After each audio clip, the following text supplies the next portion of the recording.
آج رات برکتاں ہی برکتاں، فرشتیاں دا نزول، اللہ دی بے پایا رحمت، او دا فضل، او دا احسان، او دا کرم، تے جو جھولیاں جڑانا پھیلا پھیلا کے جو منگو گے اللہ رب العالمین عطا فرمائے گا۔ اس رات شرمانا نہیں۔ اے پاکستان کس واسطے بنیا؟ لا الہ الا اللہ محمد بس اس واسطے بنیا۔ تے جڑے تیرے نبی دے دین نال کھڑے ہوئے مولا انہاں دے دوویں جہاناں تے رحم فرما، انہاں نوں عزتاں دیویں، ایتھے بھی انہاں دی شرما رکھی تے پھر قبر وچ بھی تے حشر وچ بھی اپنے محبوب دا خصوصی قرب نصیب فرما۔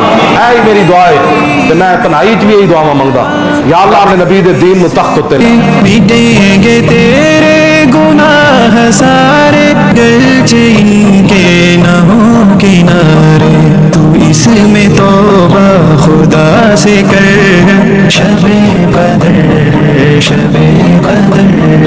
نبی علیہ الصلوۃ والسلام نے فرمایا، حضرت ابو ہریرہ راوی ہے، من قام لیلۃ القدر ایمانا واحتسابا، حضور نے فرمایا کہ جس نے لیلۃ القدر کی رات قیام کیا، یعنی اس کو زندہ کیا اور ساری رات وہ اللہ کے سامنے کھڑا رہا ایمان اور ثواب کی نیت سے،